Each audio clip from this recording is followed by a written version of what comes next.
el ritmo de la realidad es tan abrumador, también por la rapidez, pero también por la intensidad y también por lo complejo de todo, que de golpe hacer un parate y decir, ok, vamos a hacer un encuentro y vamos a hablar de Tisha B'Av y vamos a hablar, se me hacía un poco, qué sé yo, como una pequeña Loco. disonancia, ¿no?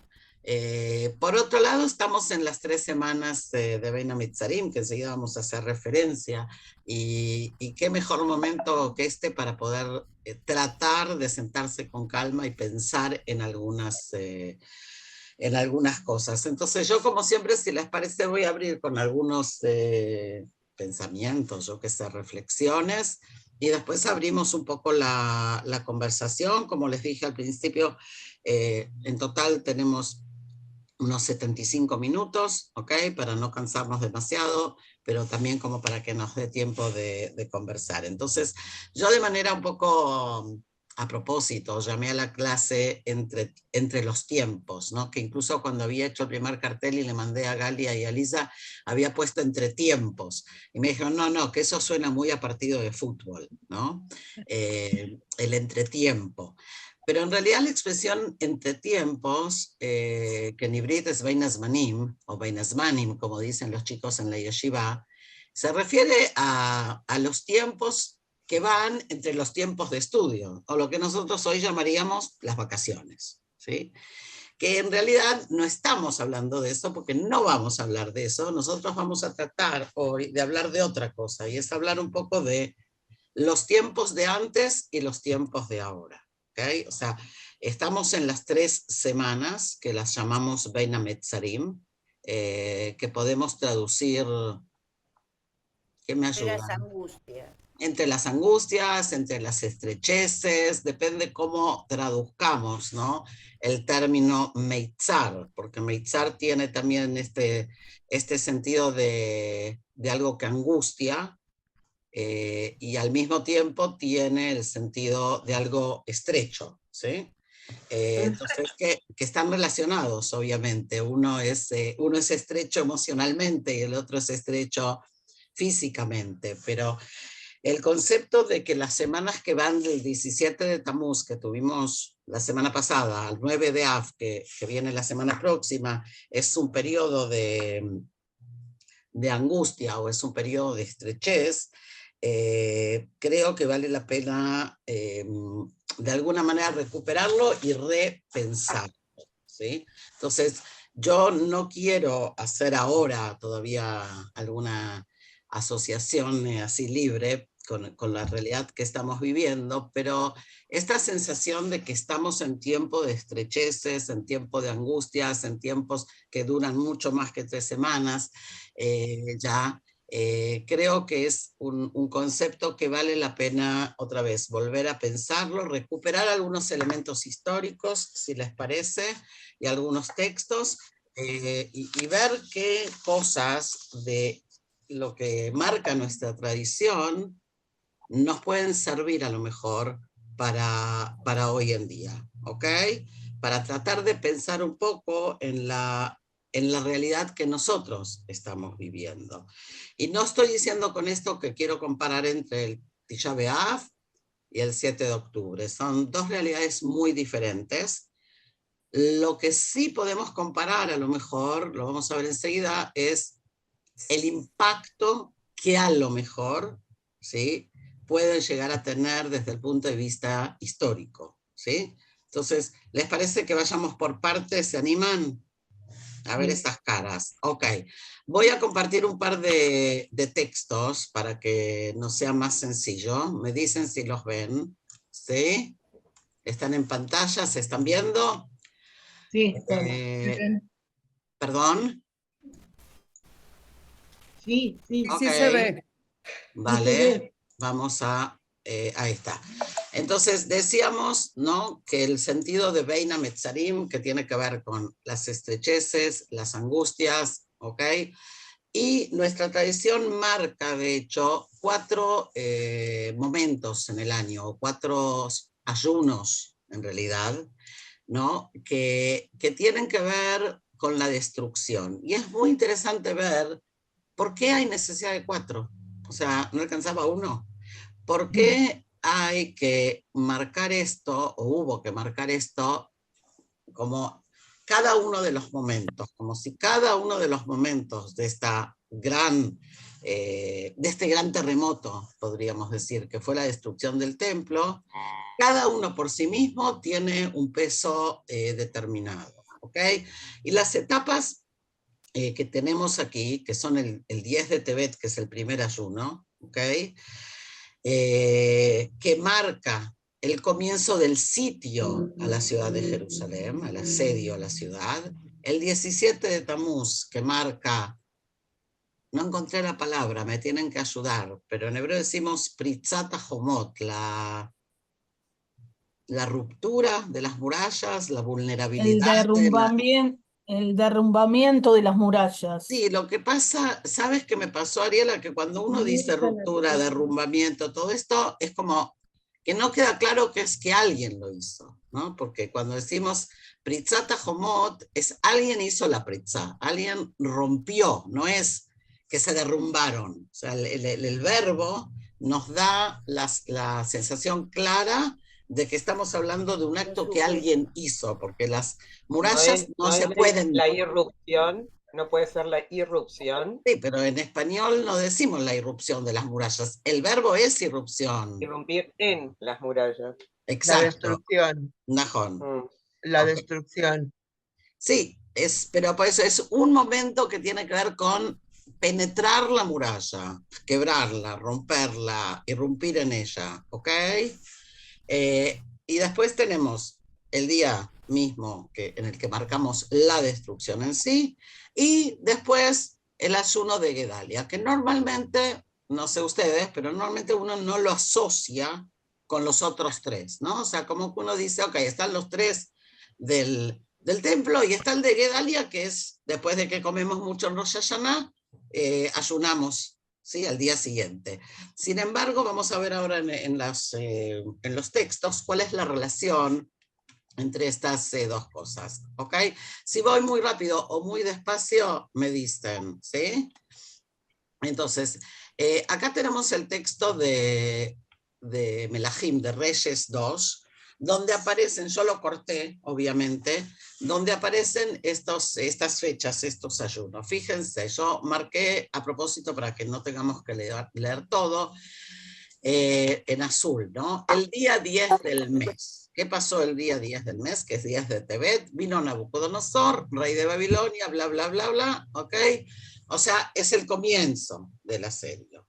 El versículo 4 ya nos habla, al ser abierta una brecha en la ciudad, que es lo que hablábamos recién, o sea, el 17 de Tamuz, cuando logran hacer una brecha e irrumpir en la ciudad, ¿ok? Después pasamos enseguida, en el versículo siguiente, en el mes quinto, a los 7 días del mes, ¿ok? Comenzó, de hecho, el Jurbán, y quemó la casa del Señor, la casa del rey, todas las casas de Jerusalén, y prendió fuego. O sea que en apenitas 9 versículos tenemos descritos la destrucción, tal vez mayor, que hemos, por lo menos a lo largo de la historia, que hemos registrado en nuestra memoria histórica como una marca tan, tan fuerte. 9 versículos alcanzan para describir, o no alcanzan, ¿sí? Pero nos dan todos los datos de todo un acontecimiento histórico que dura un montón de tiempo en 9 versículos. Y después salta el versículo 25 y dice, pero sucedió que en el séptimo mes, Ismael, hijo de Netanías, hijo de Elishamá, de la familia real, vino con 10 hombres e hirió a Gedaliah, y este murió junto con los judíos y los caldeos que estaban en Mixpe. ¿Ok? Obviamente yo salteé aquí unos cuantos versículos. Los versículos anteriores nos cuentan que quien puso a Gedaliah en el poder fueron los babilónicos, y que de hecho parecería ser que Gedalia, sumo sacerdote, jugaba, ¿sí?, un poco el juego de los dominadores. Y hay de hecho aquí el primer asesinato político, podríamos decir, de la historia. Entonces hay una relación histórica entre los 4 eventos. La pregunta que deberíamos de poder hacernos es, so what? O sea, ¿qué tiene que ver esto con nuestra realidad de hoy? ¿Cómo podemos, a los argentinos les gusta decir, resignificar, ¿sí? Estas fechas para que sean de alguna manera relevantes hoy? Porque yo creo, no sé si les pasa a ustedes, lo vamos a hablar cuando abramos un poquito la discusión, que gran parte de estas fechas pasan desapercibidas en nuestra vida cotidiana. O sea, y digo algo muy duro, porque incluso para aquellos que sí ayunan, muchas veces el ayuno es una cuestión de característica ritual y no necesariamente asociado al contenido del día. ¿Se entiende? O sea, una persona puede decir, hoy es 10 de Tebet, voy a ayunar, ¿ok? Vale, y va a trabajar y va a hacer su vida rutinaria como cualquier otro día, y es una gran pregunta, ¿no? De cuál es el sentido que tiene entonces el día. No lo estoy criticando, estoy de verdad preguntando, ¿ok?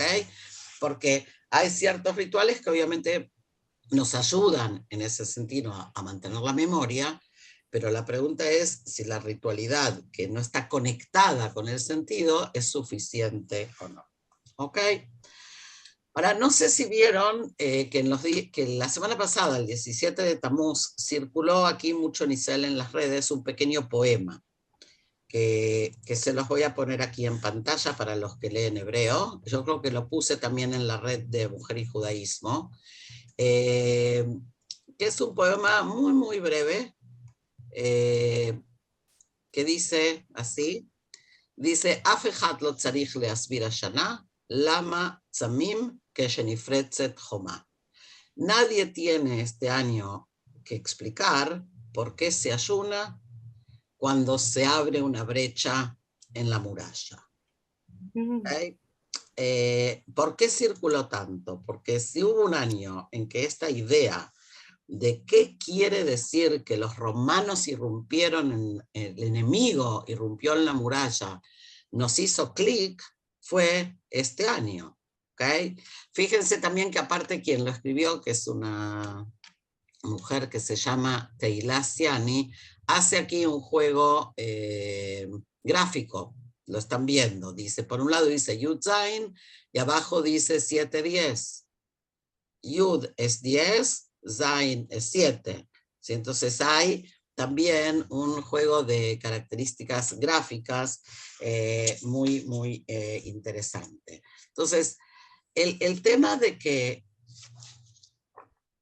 yo no sé qué les pasó a ustedes, pero a mí el poema me hizo de verdad pensar, ¿no? O sea, porque normalmente vamos un poco en automático. Bueno, viene el ayuno del 17 de Tamuz y después va a venir el ayuno del 9 de Af, y vamos a hablar de por qué se destruyó el templo, y vamos a hablar del odio entre hermanos, y vamos a hablar de, ¿ok? Esta sensación de vulnerabilidad que tuvimos el 7 de octubre, ¿no? Cuando se irrumpe, no se derrumba la valla, que no es una muralla en el sentido de que no eran, no son, algunos pensaron que de verdad el muro es un muro de cemento, ¿sí? Lo que separa a Gaza de Israel no es un muro de cemento, pero sí es un cerco, una valla. El hecho de que esa protección haya podido ser vulnerada de manera tan rápida y tan violenta, y que a partir de esa pequeña irrupción, de ese pequeño agujero en la muralla, se haya sucedido todo lo que sucedió, puede darnos a lo mejor un poco el sentido del trauma que vivieron también nuestros antepasados cuando los romanos irrumpieron en la ciudad, ¿sí? Cuando la muralla es de hecho la cúpula de hierro, ¿sí? De nuestros días. O sea, la protección de una ciudad en la antigüedad es antes que nada la muralla. El trauma, fíjense que han pasado, yo qué sé, ¿cuántos años? ¿2000? Casi, ¿no? Desde el año 70. y seguimos, ¿no?, reelaborando y repensando, y creo que eso es lo importante, que entendamos el sentido, que entendamos el significado, no el de hecho de decir, bueno, porque los romanos hicieron, sino que entendamos lo que hay por atrás de, o sea, qué implica para una nación el hecho de verse, yo diría, violada, si puedo usar ese término, ¿sí? Porque esa es un poco la sensación, cuando alguien irrumpe en tu casa, ¿sí? La sensación de desamparo es absoluta. Y debo reconocer que me cuesta hablar delante de Marta, que lo ha vivido bien de cerca ella y su familia. Y después, Marta, si vas a querer compartir con nosotras algo de tu experiencia, por supuesto, nos va a dar mucho honra que lo hagas, ¿ok? Pero sí creo que tenemos que poder hacer el stop y mirarlo esto, ¿ok? Al mismo tiempo tenemos que tener claras las diferencias, ¿ok? El 7 de octubre no es Tisha B'Av. ¿Qué quiere decir no es Tisha B'Av? No es la destrucción absoluta, no es la salida al exilio, ¿ok? También si hay quienes han abandonado el país, hay también muchos otros que han llegado, ¿ok? No podemos, hay veces esta tendencia de que en el dolor todo nos parece negro, ¿sí? Y sí, la situación está negra, pero tenemos que salvar, ¿no?, las distancias, porque seguimos siendo, con toda la complejidad y todos los problemas, y no me escapo de ellos, seguimos siendo un Estado soberano, y con los problemas de un Estado, ¿sí?, que hay muchos. Baruch Hashem, no nos faltan problemas en estos días, pero no podemos comparar con esta sensación de pérdida absoluta de la soberanía que se vive, ¿no es cierto?, el 9 de Av. Por lo tanto, creo que lo importante es, otra vez, estoy un poco reiterativa, pero permitirnos pensar. Y en definitiva, gran parte del ritual de estos días de ayuno tiene que ver justamente con esto. Hay a veces una sensación de algunas personas que piensan que ayunan para mortificarse. ¿Conocen eso? De que como que el ayuno es parte de un inui, de una mortificación. Eso está bien en Yom Kippur, o no está bien, pero eso tiene que ver con Yom Kippur. El resto de los ayunos no tienen que ver con eso, ¿okay? No hay una intención de hacer un como si del sufrimiento. No es revivir el sufrimiento. No es hacer un role-playing, ¿sí?, de cómo se sufría en aquella época, nosotros vamos a ayunar para sufrir, sino que es otra cosa. Y en ese sentido hay un pequeño texto de Rambam, que se los voy a poner aquí porque creo que vale la pena verlo, donde explica, Maimónides explica cuál es el sentido del ayuno, ¿ok? Y él dice así: el ayuno del 10 de Tebet es como los demás ayunos que fueron establecidos para lamentar la destrucción del Beit HaMikdash y el exilio de Israel. Sin embargo, el propósito principal del ayuno no es el dolor y el lamento, pues la aflicción sentida cuando tuvieron lugar estos acontecimientos fue suficiente. O sea, lo que sufrimos, dayainu, no es que ahora tenemos que ponernos a sufrir de nuevo. Por el contrario, su finalidad fundamental es la de estimular el arrepentimiento, recordarnos las malas acciones de nuestros antepasados, como así también las propias acciones que acarrearon a ellos y a nosotros grandes tribulaciones. Mediante el recuerdo de todo esto, nos arrepentiremos y obraremos correctamente, como expresa el versículo, y confesarán sus pecados, etc. Hay aquí un elemento interesante que tiene que ver con la teshuvá, en términos de Maimónides, pero que tiene que ver, yo lo tomo en el sentido de que para poder realizar este proceso de lo que él dice, arrepentirse o teshuvá, o como lo querramos llamar, no hay duda que hay una parada en reflexionar y pensar las acciones. No hay ninguna posibilidad de corregir o de hacer teshuvá o de arrepentirse si no existe primero un reconocimiento de los hechos y una reflexión acerca de los mismos. Entonces, son los hechos de entonces, pero son también los hechos de ahora. O sea, el día no nos invita a pensar en qué se equivocaron ellos, también, pero en qué se equivocaron ellos para que nosotros aprendamos ahora, porque no es una lección de historia. ¿Me explico? Si fuera únicamente una lección de historia, no estaríamos 2000 años después guardando ese día, independientemente de lo que cada uno haga, ¿no? O sea, el día está en el calendario, independientemente de cómo uno se relacione al día. El hecho de que todavía perdure y todavía exista, con las discusiones que a veces hay de si hay que ayunar, de que si no hay que ayunar, que si podemos celebrar, si tenemos que marcar la destrucción cuando tenemos un Estado soberano y libre. Sí, esa es una pregunta que muchas veces aparece. ¿Por qué hay que llorar por la destrucción de Jerusalén cuando Jerusalén es reconstruida? Es parte de una discusión muy de nuestra época. Sin embargo, uno puede decir, ok, porque no estamos en duelo solo recordando lo que pasó, sino que la lección histórica tiene que ver con que aprendamos ahora. Y en ese sentido viene bien, ¿no? el clean, clean, clean de la historia que nos dice, ok, paremos, pensemos, veamos. Saber. Entonces, para mí en esto es bien importante lo que les decía recién de que la idea no es revivir el dolor. No sé ustedes si alguna vez les pasó como me pasaba a mí cuando era chiquita y en la Truá, en el movimiento juvenil, nos hacían toda clase de actividades para mostrarnos cómo sufrieron los judíos en los guetos. No sé si les tocó.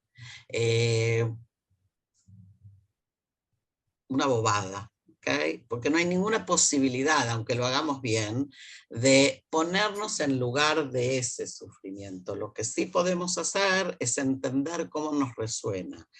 Y volviendo a lo que decíamos al principio, hoy, a partir de lo que nosotros estamos viviendo, la destrucción de Jerusalén nos resuena de una manera mucho más cercana, a lo mejor, que lo que nos resonaba antes. O los riesgos, Hasbe Jalila, de la posibilidad de una destrucción, ¿sí? Nos suena mucho más cercana, porque nos podía parecer a lo mejor hace un año atrás algo imposible. Sin embargo, hoy miramos con mucha seriedad la posibilidad, Dios no quiera, de que pueda pasar algo al Estado de Israel. ¿Y qué es lo que esto implica para cada uno de nosotros? ¿Están conmigo o me fui por las ramas? ¿Sí? Ok. Entonces, lo importante creo es entender, dije muchas veces lo importante, parece que hay muchas cosas importantes, pero esta sensación del trauma, ¿sí? Que implicó el 9 de Av. Y ver si podemos pensar en qué medida el 7 de octubre es o será, porque todavía no podemos saberlo, un trauma que quede también registrado en la historia. ¿Me explico? O sea, que es un trauma ahora sí, pero la pregunta de ¿va a ser perdurable? Es un poco también la pregunta ¿de verdad las cosas van a cambiar? O sea, la pregunta tiene como dos aspectos, ¿no? Un aspecto que tiene que ver con la memoria, o sea, ¿qué va a quedar de esto de acá a un tiempo? Y por el otro, ¿qué va a quedar en el sentido de lecciones, cambio y aprendizaje? ¿Okay? Que son a lo mejor las mismas cosas que se preguntaron nuestros antepasados ante la destrucción de Jerusalén, cuando tuvieron los líderes, sobre todo, que tomar decisiones muy importantes acerca de cómo continuar el judaísmo. ¿Sí?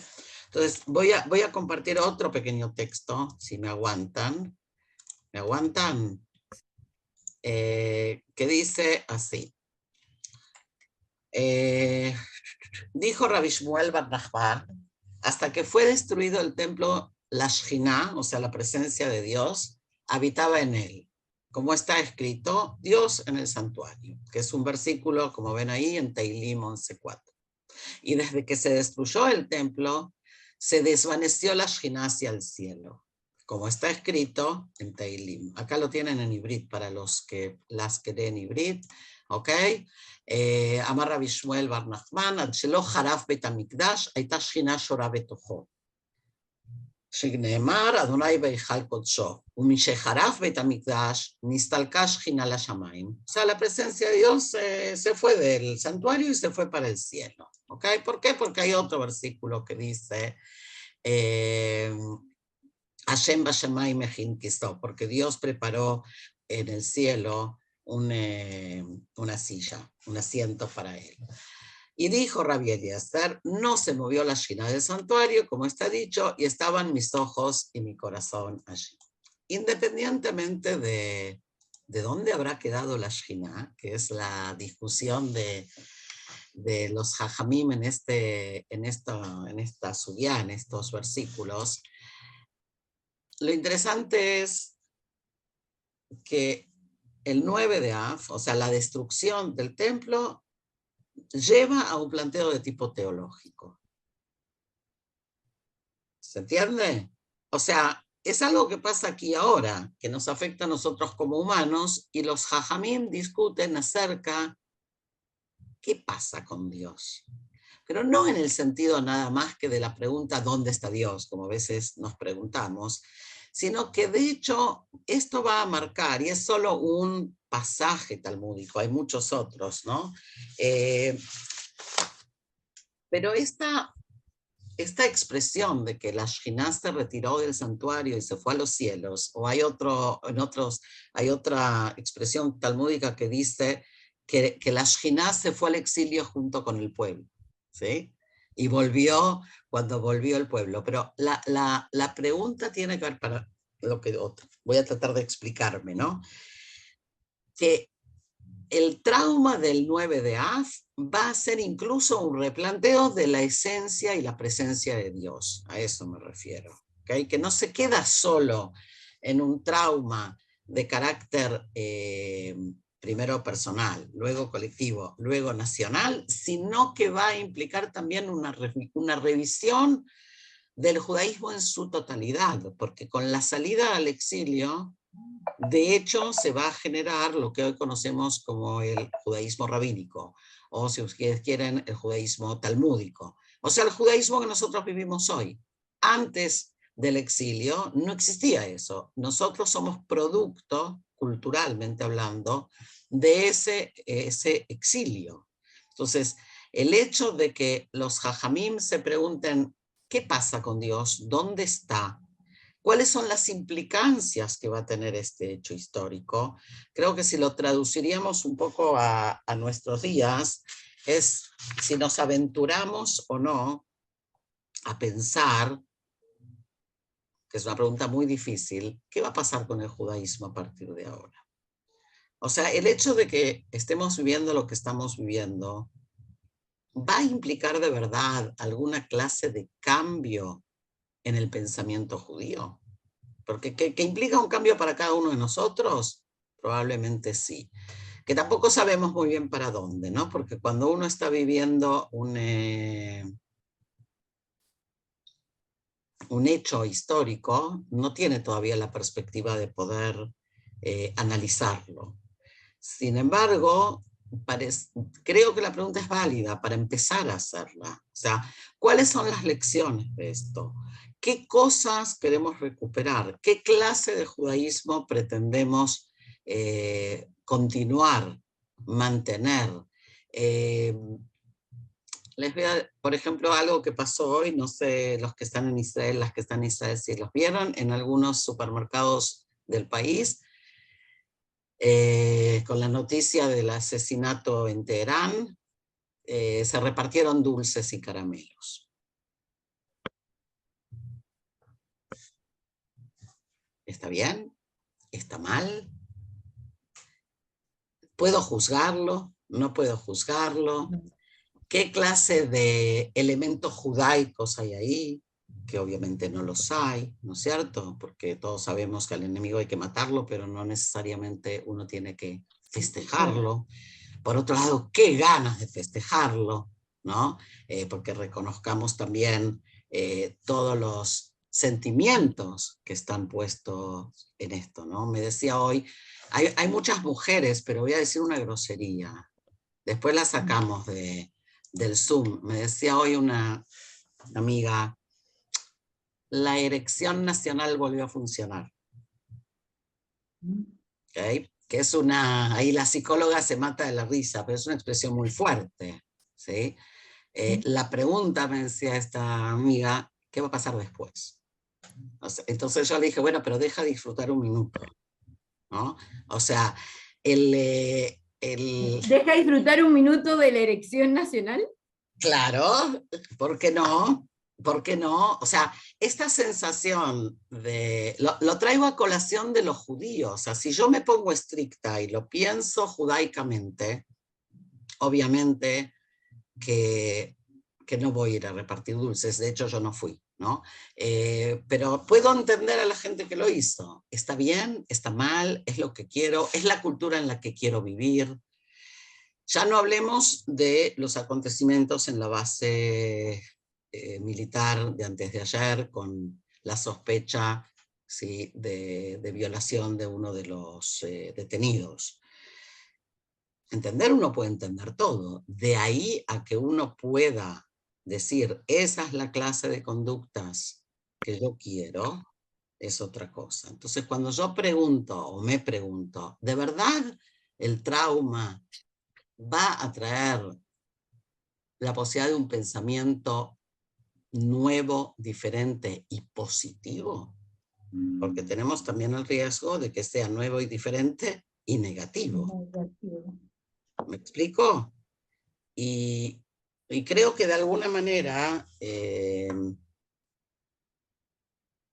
espacios como este que nos tienen que poder, intento por lo menos, que nos tienen que poder permitir pensar en esas cosas y no trabajar en automático, porque si el judaísmo va a tener respuestas para la nueva época o no, tiene que ver con nosotros mismos. No es algo que alguien va a venir de afuera a darlo, sino qué clase de mensajes nosotros, primero como personas, segundo como familias, tercero como comunidades. O sea, ¿en qué lugar nos vamos a posicionar con todo esto? ¿Sí? Esa es una de las preguntas. Y la otra pregunta tiene que ver cómo vamos a marcar el 7 de octubre. O sea, es una fecha que se acerca. Algunos decimos que el otro día, por ejemplo, alguien me preguntó, bueno, ¿van a viajar? Y dije, sí, vamos a intentar viajar, pero no cerca de la fecha. O sea, como que por un lado uno quiere estar acá y por el otro, ¿qué es lo que vamos a hacer? ¿No? Y es Simchat Torah, y cómo se va a marcar, y vamos a ir a la sinagoga y vamos a bailar con la Torah, o sea, complicado. ¿Sí? Y por otro lado, pensaba yo, ok, va a haber un ayuno del 7 de octubre. Hubo algunos llamados a ayunos durante este año, pero que tenían más la característica esta de que voy a ayunar para pedir, ¿sí? ¿Qué clase de tradición, qué clase de rito, qué clase de elementos vamos a poder utilizar para que el 7 de octubre no sea una fecha más, pero al mismo tiempo que no se convierta en el circo del duelo? Perdón que sea tan bruta, pero estoy un poco influenciada por los festejos del 30 aniversario de la explosión de la AMIA. Perdón los argentinos. ¿Sí? Los festejos, porque fue una cosa impresionante, que gente llegando de todo el mundo, delegaciones, actos. No sé, ¿sí? No sé si eso es también el otro extremo. ¿Okay? Una cosa es marcar y otra cosa es, me decía hoy alguien, hoy tuve muchas conversaciones, ¿ok? Entonces me decía una colega citando a, lo tengo que decir en nombre, porque decimos en hibrid que cuando uno cita a Omer Davar Beshem Omro, va a la Fabrajá, el que dice algo en nombre de quien lo dijo, ¿Sí? ¿Cómo es, Paulina? Hola, a mi vida va Bro, me vi Geulala. Maybe Geulala Oram, le trae la redención al mundo el que dice las cosas en el nombre. Entonces me decía esta colega citando a Hanan Nudel, las que lo conocieron, que la explosión de la AMIA le dio vida a la AMIA. ¿Sí? Que la bomba le dio vida a la AMIA. Entonces, que es una expresión terriblemente fuerte, pero que corremos ese riesgo. O sea, también corremos el riesgo de olvidar, de hacer, bueno, no, acá ya está, ya pasó a otra cosa, y también corremos el riesgo de convertir el día del trauma, ¿sí?, en un día en que todo gire alrededor de eso. Entonces, mantener los equilibrios no es una cosa sencilla, pero creo que hay que tratar de hacerlo. ¿Okay? Entonces, cuando estaba pensando en esto, volví un poco a pensar en esto del ayuno, porque después de todo, estos son los días, ¿no? Y pensaba, ok, va a haber un ayuno, no va a haber un ayuno. ¿Qué diferencia hay entre un ayuno personal y un ayuno colectivo? ¿Okay? Porque en el judaísmo también tenemos ayunos personales.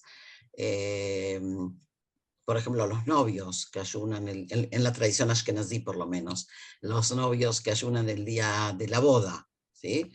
Como una manera de prepararse para esta nueva vida a la que van a entrar. O sea que el ayuno tiene también este elemento de renovación, podríamos decir, de alguna manera, de un volver a nacer, de un Yom Kippur privado, es lo que hacen los novios.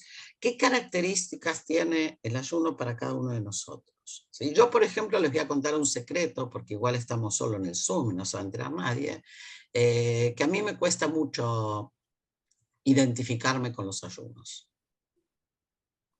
¿Okay? Creo que el único día que de verdad estoy totalmente metida en el ayuno es Yom Kippur. Entiendo que tiene que ver también con educación, ¿okay? O sea, aquellas cosas que uno mamó en el hogar y que son así desde siempre, parecería que son más sencillas. Pero por otro lado, el ayuno no necesariamente es algo que me habla, ¿okay? Y me imagino que le pasa a más de uno, y si no, me disculpan, que vengo a hacer mi terapia. Pero creo que sí hay un tema en esto. ¿Sí? O sea, ¿cómo podemos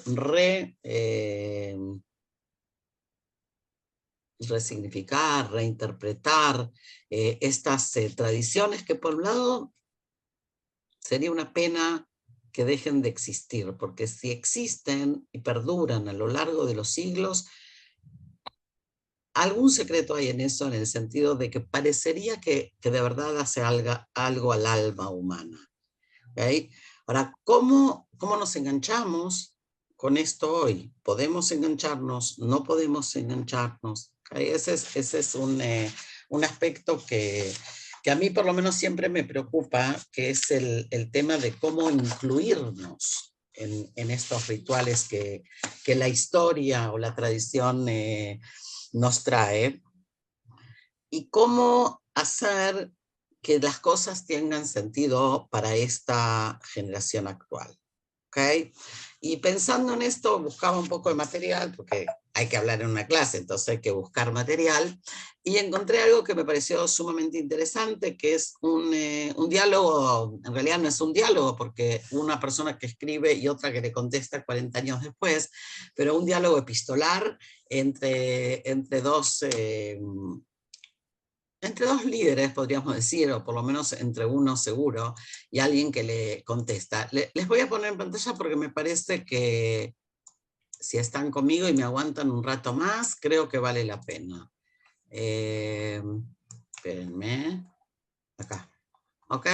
Esta es una carta escrita, a ver si lo ven ahí, el 26 de julio de 1934. Y hoy estamos en 31 de julio de 1924. ¿Cuántos años pasaron? 90, ¿no?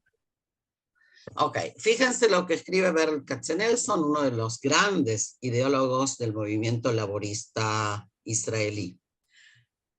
Cuando todavía no es Israel, ¿sí? 1934. ¿Cuál es el valor y el fruto de un movimiento de liberación que no tiene raíces sino olvido? Que en lugar del cultivo y la profundización del sentido del origen y el conocimiento de las fuentes entre sus sujetos, desdibuja la memoria del punto de partida y cercena los filamentos por los cuales el movimiento absorbe su propia médula. ¿Acaso podría hoy renacer el movimiento si el pueblo de Israel no hubiera guardado rigurosamente la memoria de la destrucción en su corazón? Si no hubiera dedicado en su memoria, en su sentimiento y en cada día de su vida el día de la destrucción de entre todos los otros días, esta es la fuerza del símbolo vital que consolida y fertiliza consolidado los días del pueblo. Si Israel no hubiera sabido cómo llorar durante generaciones en el día de la destrucción, no habríamos tenido a Hess, o a Pinsker, Herzl o Nordau. Ni Gordon, ni Brenner, ni Yehuda Levi hubiera podido escribir Zion Aloti Shali. Ni Bialik no podría haber escrito el libro de fuego, Megilat Ha'esh.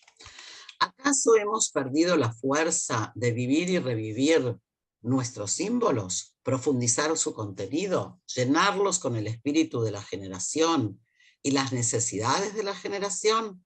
No podemos usar sino símbolos prestados de otros, símbolos en los que no hay nada más que copiar e imitar y que lo más importante en ellos es el consentimiento del exterior.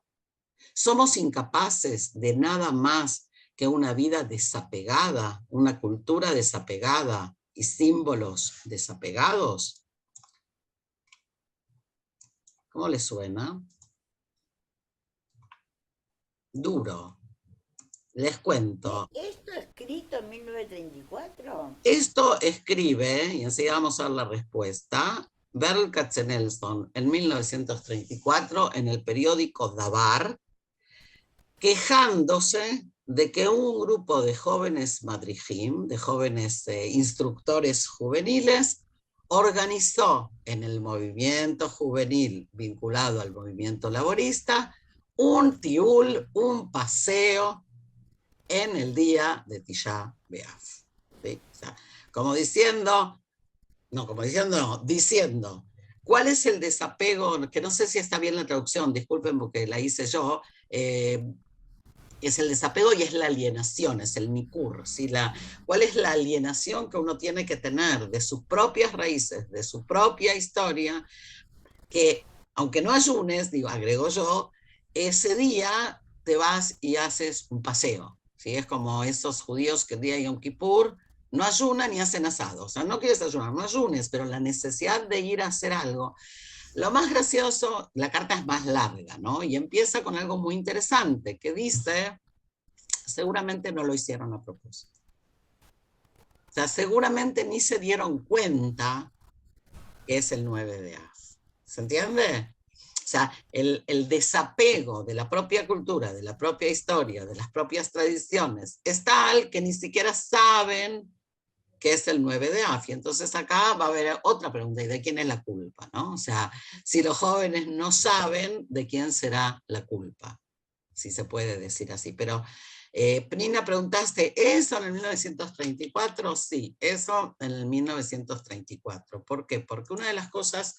Que parecería escrito ayer. Najón, porque una de las cosas importantes es que el movimiento sionista, a lo largo de su historia, pero sobre todo en sus inicios, de alguna manera le volvió a dar un sentido a nuestro calendario, ¿cierto? Lo vemos en Shavuot, lo vemos en Tu Bishvat, sobre todo en las fiestas agrícolas, en la fiesta de la libertad, en Pesaj, y dejó de lado ciertos otros momentos de nuestro calendario que tenían que ver con aquello que el movimiento sionista no tenía ganas de identificarse con, que tiene que ver con el judío galútico, débil, religioso también, pero sobre todo, mírenle, la debilidad del llanto, o sea, estos judíos que se sentaban en el piso en Tisha B'Av en la sinagoga a llorar.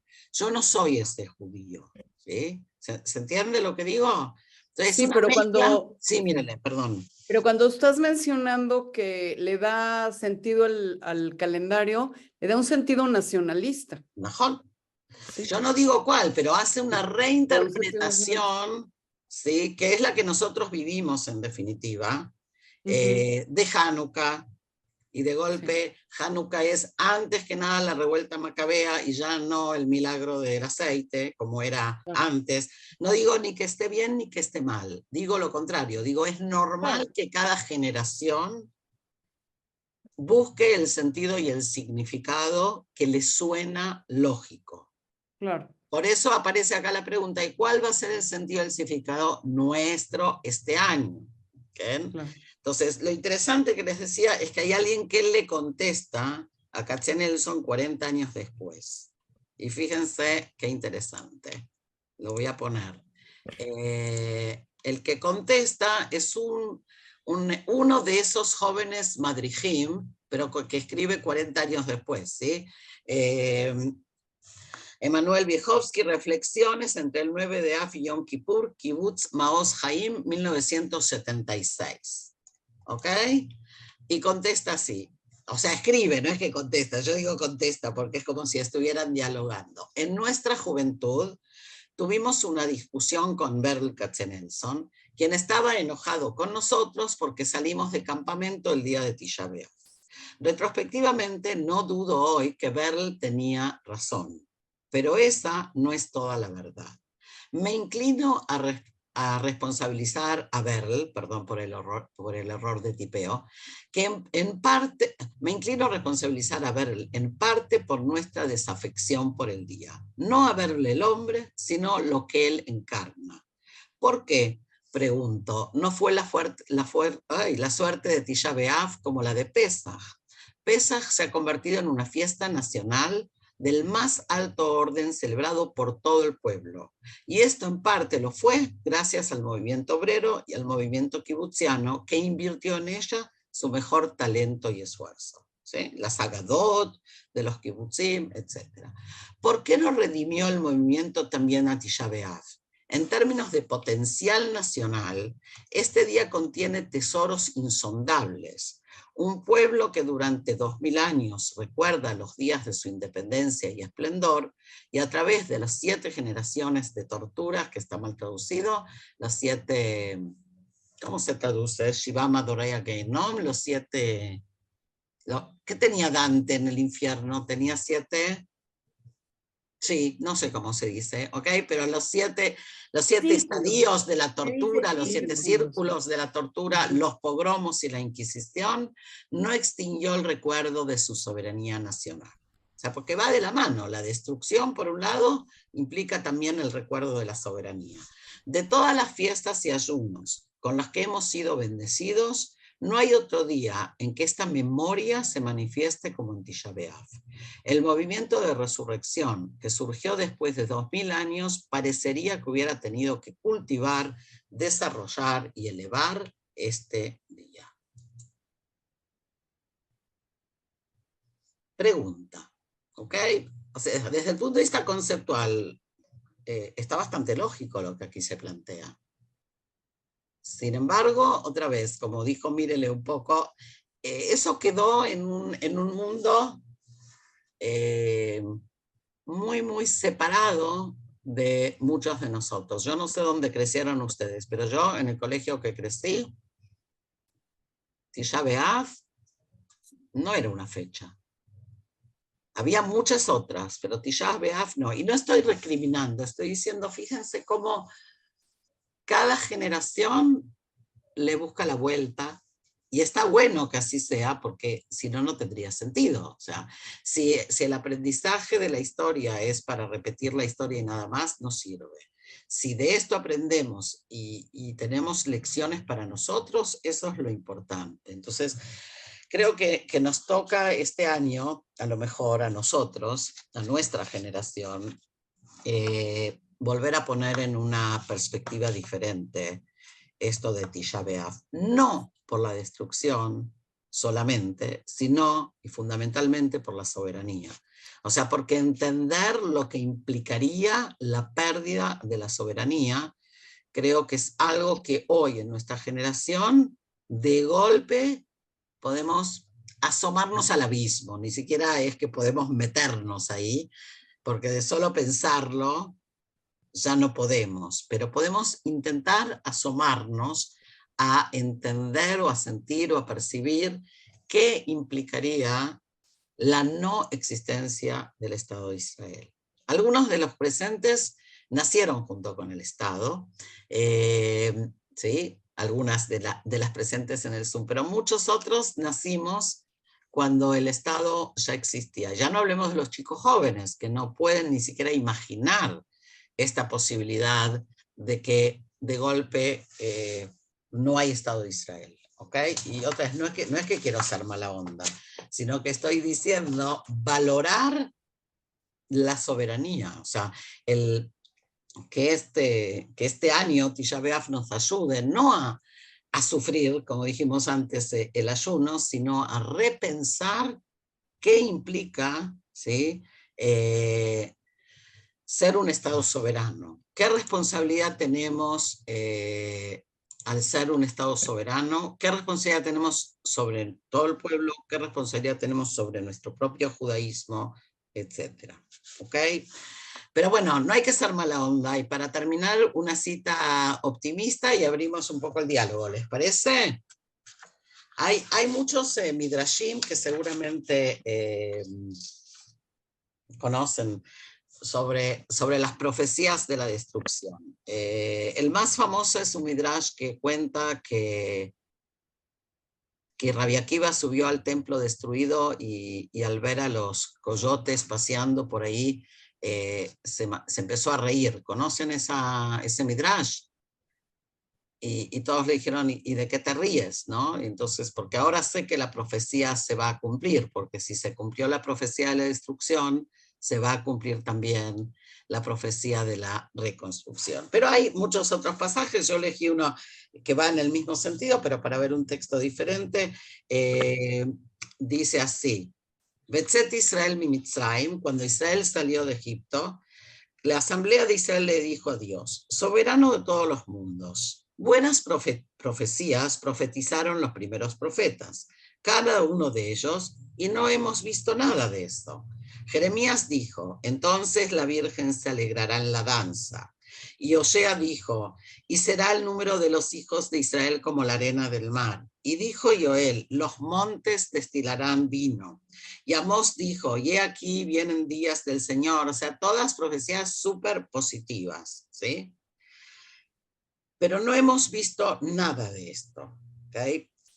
Y sigue el Midrash y dice, y el santo bendito les responde y les dice, cuando fui a Abraham tu padre y le dije, y los torturó, les dije que abriría el mar. Los torturó se refiere a que Paró los va a torturar. Está la profecía de que Paró va a torturar. Les dije que abriría el mar. ¿Acaso les dije que les daría el man? Así cosas que no les dije, les di, por supuesto, las cosas que sí dije se cumplirán. O sea, no te digo todo, ¿sí? Te dije lo malo y vino lo bueno. Obviamente que si te digo lo bueno, seguro se va a cumplir, ¿sí? Es pintoresco, yo creo que es súper interesante que haya esta cosa de fortalecer la fe, ¿okay? A través de esto. Y algo también interesante es que en la halajá también se establece que de acuerdo a las circunstancias hay ayunos que se pueden suspender, mientras que el ayuno de Tisha B'Av no. Y se los leo. Dice así, cuando la situación se encuentra en un estado intermedio, ¿sí? Esto es, por un lado, el templo está destruido, pero por otra parte, los crueles decretos persecutorios no están en vigencia, como era en el caso de los días de Rabbi Yehuda Nasi, el cumplimiento de los ayunos depende de la voluntad del pueblo, que si quieren ayunan y si quieren no ayunan. Pero el día de Tisha B'Av es inamovible. O sea, que cuando estamos en épocas de bonanza, si podemos interpretarlo así, que es la discusión de nuestros días, o sea, si Jerusalén está construida, ¿por qué tenemos que llorarla? Viene el halajá y dice, Hay ciertos ayunos que puede ser que el pueblo, tampoco el individuo, sino el pueblo, la generación, decida que sí se cumplen o no se cumplen, pero el ayuno de Tisha B'Av ahí queda marcado. Tal vez por esto que dijimos antes, de entender la importancia, ¿sí?, de entender que somos un pueblo soberano en nuestra tierra y que no está garantizado, que no es un acto de garantía perpetua, sino que es algo que nosotros tenemos que trabajar para que continúe. ¿Ok? Uy, hablé un montón. Entonces paro aquí y abrimos un poco la conversación, ¿les parece? Ok, yo no quisiera convertir la conversación únicamente en el 7 de octubre, les voy a decir por qué, porque he hecho muchos Zooms al respecto en estos meses, también he escrito bastante acerca del tema y están invitadas a verlo, y sobre todo no quiero hablar ahora de política, eso de la unión.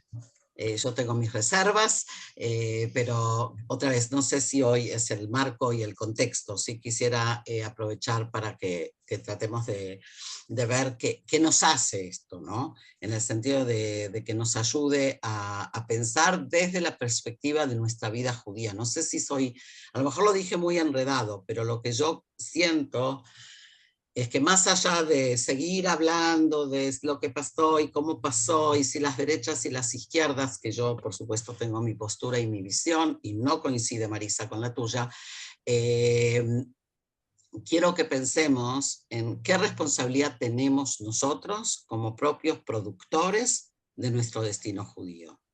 ¿Okay? No solo de nuestro destino en el sentido de si vamos a defendernos o no vamos a defendernos, sino qué clase de sociedad judía queremos seguir construyendo en Israel y fuera de Israel, porque esto también está influyendo en la vida de las comunidades, no solo en cuanto a si hay que ir al psicólogo y hacer terapia, sino en hasta dónde la generación más joven, por ejemplo, se siente o no se siente identificada con el Estado de Israel. Nosotros damos por garantizado, cosa que es una falsedad, que todos sienten como nosotros sentimos. Es mentira. ¿Okay? Y no nos animamos a hablar de eso, porque todo lo que no es políticamente correcto o comunitariamente correcto en el caso de las comunidades está totalmente acallado. Sin embargo, hay un montón de gente que tiene otros pensamientos, otras vicisitudes en relación a lo que está pasando, a su propia identidad con el pueblo, ¿sí? Entonces, creo que las conversaciones en ese sentido son importantes para permitirnos de verdad decir y pensar qué queremos. Si ustedes saben, los que me conocen, que yo siempre digo, ¿y qué me traigo a casa? ¿No? Porque seguir hablando por fuera está muy bien, pero las cosas se viven en la vida privada de las personas. No es solo si voy a ir a una manifestación o no. ¿Qué de esto entra a mi casa? ¿Qué de esto se convierte en un ritual en el hogar? ¿Qué de esto se habla en el seno de la familia?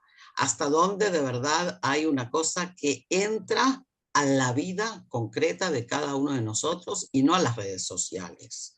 Las redes sociales son muy importantes, pero no son la vida en el sentido, otra vez, tangible de cuando cierro la puerta de mi casa, qué es lo que pasa ahí dentro.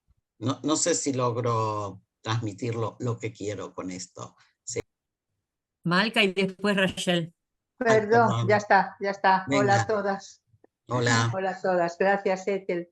No, has hablado muy bien, has dicho tantas cosas que yo creo que estamos aquí, me parece que queriendo elaborar un poco todo, ¿no? Yo estaba pensando, bueno, sobre la resignificación, ¿no? De lo que vienes a hablar, cómo resignificamos aquello que es vamos a ver, lo repetido, la memoria, o sea, la memoria tiene es un acto de ritual también, ¿no? De repetición de la propia memoria que se convoca para algo, ¿no? La cuestión es cuál es la finalidad y si la finalidad puede ser renovada, puede ser recreada, ¿no? Yo siempre hablo de esto porque si no, yo creo que lo que apuntas, lo me sugiere, es que repetir actos vamos a decir, de memoria, ¿no? mecánicos, puede que nos ancle también en algo que también es regresivo, sin posibilidad de ver futuro, ¿no? Y hay otra memoria en lo judío que yo siempre lo nombro porque a mí siempre es lo que me ha conmovido más de mi judaísmo, que es lo que yo llamo siempre la memoria del futuro, ¿no? Que es un pueblo que siempre ha hablado, y yo sabéis que siempre lo nombro porque para mí es lo que me resignificó y me significa, ¿no? Que no es tanto un pueblo que solamente mira al pasado, en el sentido de mirarlo y contemplarlo, y que creo que es un acto importante, ¿no? De saber de dónde venimos y qué pasó en Tisabea y qué es lo que se perdió.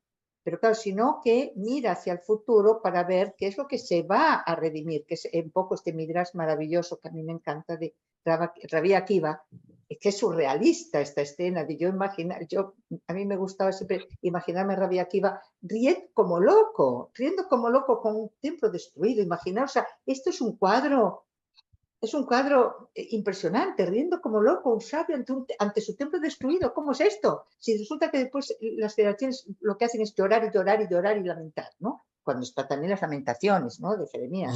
Claro. Es decir, ¿cómo no lamentarnos ante la crueldad, ¿no? Y ahí sí, ante el horror, ¿no? Porque también el horror y la crueldad y la oscuridad también forma parte de la historia. Entonces, ¿cómo caminar y transitar entre el respeto del recuerdo del horror, es decir, tener conciencia del mal? Es importante, decía Jung mismo, que si no hay conciencia del sufrimiento, si no hay sufrimiento, donde no hay contacto con el sufrimiento, no puede haber conciencia.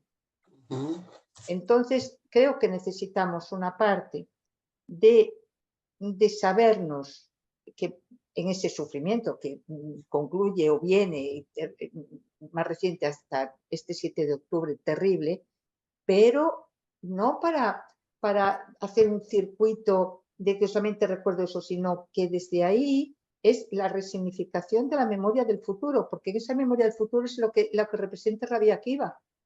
Rabbi Akiva dio un salto simbólico impresionante, bueno, este midrash, ¿no? Que es reírse cuando todo está destruido, ¿no? Reírse, porque él tenía contacto con esa memoria del futuro, él estaba dando un salto sobre ese presente terrible. Y yo creo que aquí se nos convoca, o el judaísmo también nos convoca para hacer esos saltos y ir a recordar, o sea, que la memoria del futuro recuerda lo que viene, recuerda la redención, recuerda la transformación, recuerda el Tikkun Olam, recuerda para qué estás aquí, recuerda que sois un pueblo de sacerdotes, recuerda que tienes la misión de llevar algo bueno al mundo, aunque lo veas todo malo. Vale, tenemos que tener conciencia de lo malo, pero la memoria del futuro es eso, y ese es el final. Yo creo, el final, quiero decir, en ese sentido. Claro, Malka siempre lo dice mejor que yo. ¡Ay, qué tonta! Sí. No, pero favor, creo que el punto no. el punto este es importante. O sea, yo dije unas pocas semanas después del 7, dije, nadie se tiene que dejar matar por un gefilte fish. O sea, la idea de que somos quienes somos y que aspiramos a algo, eso es lo que le da sentido, porque si no, no tiene ningún sentido que sigamos siendo quienes somos. O sea, la mantención de una tradición o de una cultura o del gefilte fish, digo yo metafóricamente, ¿no? De las tradiciones, las costumbres, eso no alcanza, porque en los momentos de crisis, ahí no hay respuesta de absolutamente nada. O sea, ahí hay un apego sentimental, pero nada más. Y estamos en un momento de esos, en los que, ok, tenemos que buscar como individuos y como pueblo, ¿sí? O recordar, como dice Malka, cuál es el sentido de nuestra propia existencia y qué es lo que queremos, o sea, qué es lo que queremos traer a este mundo. Pero perdón que me tomé la palabra, la tiene Rachel ahora, ¿verdad, Galia? Sí, Rachel, adelante. Sí, hola, qué gusto verlas. La verdad. Me gustó tu ejemplo, Ethel, lo puedo usar, de Katzenelson, que critica esta reunión de Malrihim, y yo por el otro lado lo veo ya diferente a esta edad. Veo qué bueno que se reunió un grupo de jóvenes judíos. Y también me gusta la idea que, digamos, si esto sucedió en 1934, después pasamos por un proceso, por así llamarlo, donde pudimos haber desaparecido todos, que reunión y reunión. Ujú. Y después de 40 años, o sea, estamos hablando de 1974, hay alguien que todavía lo recuerda, que todavía, bueno, no estoy de acuerdo con lo que dijo porque está criticando a su maestro o a no sé quién, a su guía. Ujú, ujú. En 40 años hubo tiempo para hacer cosas uno mismo también que no le gustaron, ¿no? ¿Verdad? Pero, o sea, somos continuidad. Lo que tú estás diciendo ahora no me lo llevo solo a mi casa, me lo llevo a otros lugares. O sea, nosotros somos un pueblo continuamente en evolución y cada año reinterpretamos todas las cosas de otra manera. O sea, cada vez que leemos una parashá, cada vez que llegamos a una fiesta, a un ayuno, a un duelo, tenemos otras ideas en la mente, no celebramos exactamente las cosas. Y bueno, voy a dar un ejemplo. eh, Cuando nos casamos abajo de la jupá, se rompe un plato no solamente para decir de ahora en adelante la familia del novio paga la vajilla. No, lo hacemos para recordar que hay momentos, que en un momento donde estamos pasando una alegría, estamos recordando a tantos otros que están pasando y pasaron por un mal momento. O sea, somos continuidad, somos evolución, somos reinterpretación. Cada vez tenemos otra cosa que comentar. Vamos agregando, no quitando, es lo que quiero Ujú, decir. ujú. Bueno, ese es mi humilde Bien. comentario. Y bueno, y esto de que somos como una almendra que al principio es amarguita y después recién uno comienza a disfrutar de lo dulce que contiene, ¿no? Gracias, Rachel. Yo creo que otra vez que acá hay una palabra que es interesante, ¿no? O sea, Rachel trae esto del recuerdo de la destrucción en el día de la boda, y, y me asocio con lo que dijo Malca, ¿no? O sea, como que parecería que si no hay sufrimiento no termina de haber tampoco conciencia. ¿Sí? Que si viviéramos en un estado paradisíaco, no habría conciencia de nada. ¿Ok? O sea que por algo no vivimos en el Gan Eden y vivimos en la tierra. Y por otro lado, lo que dice Rachel es cierto, pero Rachel, mi miedo, ¿sabes qué es? Que pensemos que es en automático, o sea, que pensemos que somos un pueblo que resignifica, que somos un pueblo que vuelve a leer, que somos, pero no es por transmisión genética. Tenemos que hacer un trabajo importantísimo, que algunos lo hacen y otros no, para que esto pase. Por eso yo siempre hago como este llamado a atención, que si estamos acá reunidos es porque nos importa, pero hay un montón de gente que no se reúne, no con nosotras, no se reúne con nadie, que no le importa, ¿sí?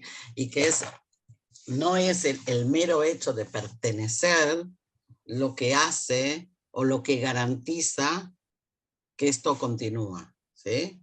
Entonces, a eso me refiero cuando digo, ok, ¿qué clase de judaísmo quiero para después? Okay. Gracias, Rachel. Había una mano más, me pareció. Paulina levantó la mano. Dale, Paulina, ábrete el mic. Yo me puse a pensar recién en relación al trauma, a la situación traumática o al trauma. Desde la teoría de Freud, nunca el trauma trae buenos efectos, digamos. Quedar pegado a lo traumático, es mejor dicho, uno tiende a quedar pegado a lo traumático. Incluso yo que estoy grande, que peino canas, la situación traumática que nos pasó, a pesar que yo vivo en Argentina, el 7 de octubre, era en un día como que en ese día, después al día siguiente se recuperó, pero como el de ese día hubo una cefalía de Medina, de nación. Y que eso es un pensamiento infantil, digamos, pensar que una situación es la destrucción, es un pensamiento infantil. Que yo creo que efecto de la situación traumática, el trauma tiene ese riesgo. El episodio de ayer también me llevó a una situación infantil de idealización. Qué genios son los israelíes que justo le pegan en la cama del tipo y nada más y nada. Y yo creo que de eso es el riesgo, ¿no? Digamos, por un lado, como ustedes hablaron de poder ver la luz dentro de la oscuridad, como el relato de Rabbi Akiva, pero también personalmente a mí es estar atenta a no el pensamiento infantil de todo o nada, ¿no? Digamos que les cuento que me pasó, incluso ayer me pasó, hoy a la mañana cuando me enteré. Y no es así, no es ni la destrucción, no es falta de nación, ni tampoco es que son invencibles, que es el ejército de Israel. Sí, eso es un poco... tenemos que cuidarnos mucho de la soberbia. ¿Sí? Es un pensamiento infantil para mí, es una, Claro, no por eso pensamiento. es casi un pensamiento mágico, o sea, que es Superman, ¿no? Por eso digo que tenemos que cuidarnos de la soberbia, porque, bueno, porque a veces somos soberbios, también como pueblo y también como Estado, ¿no? Y vale la pena que, otra vez, si estamos en estas semanas de estrecheces, nos permitamos pensar un poco en esto de cómo le bajamos a la soberbia, porque no hay duda de lo que dijo Paulina, o sea, que hay cosas que uno dice, ¿y esto cómo lo hicimos? ¿No? Pero esto mismo que cómo lo hicimos es también donde estábamos el 7, o sea que con cuidado, ¿sí? Con cuidado y creo que es importante proporcionar, ¿ok? Tenemos como un minuto más, no sé si hay alguien más, yo no veo, no sé, Galia, si tú estás viendo a alguien. Marta, va acá allá. Ábrete el micrófono, Marta. Ok. Hola a todas. Sí quería hacer un pequeño comentario. Le dijiste los ayunos de ahora y el ayuno de Yom Kippur. En realidad, o prácticamente nunca lo habíamos destacado en la formación judía en Argentina, cuáles eran las influencias o la importancia de estos ayunos. Y también en Israel, o sea, en Yud B'Tevet o Yud Zayin B'Tamuz, la gente acá trabaja, la gente acá va al colegio, estudia, o sea, estamos ahora en vacaciones de verano, entonces no se va a estudiar, pero la gente que trabaja, trabaja.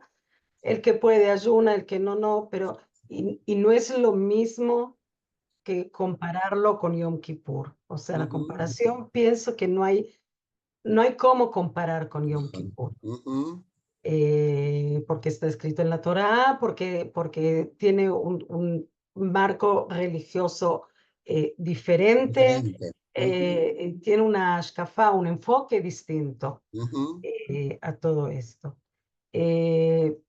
Señalaste si se puede comparar esto con un ayuno el 7 de octubre o no.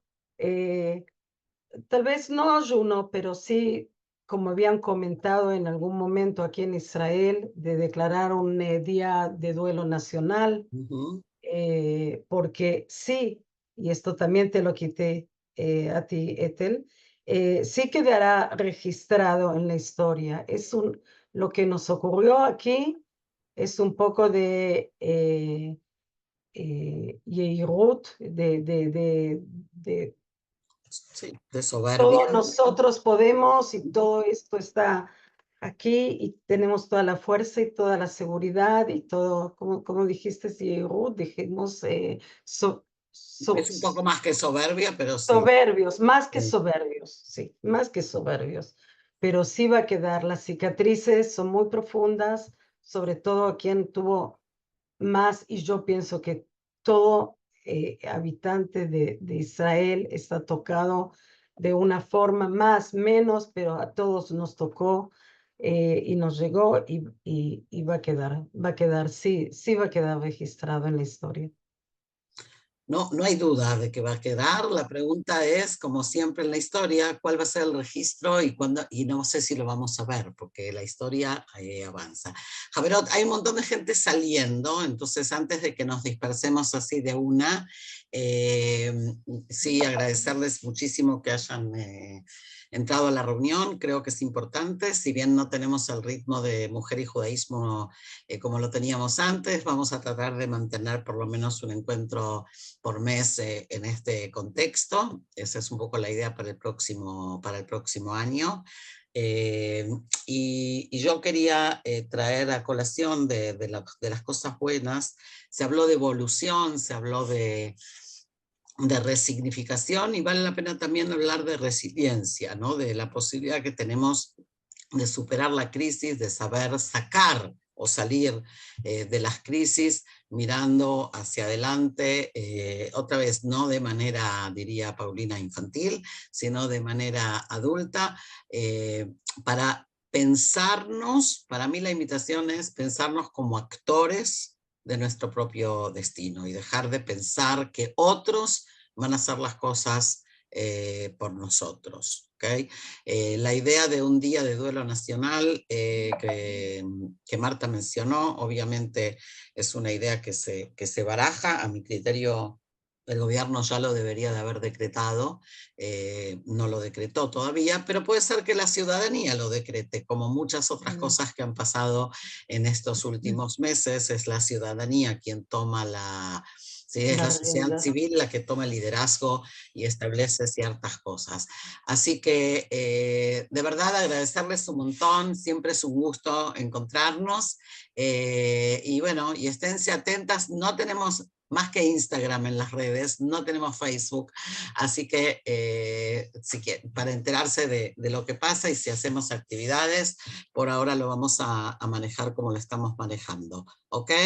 Así que, bueno, eso, muchísimas gracias y buenas tardes, buenos días, buenas noches.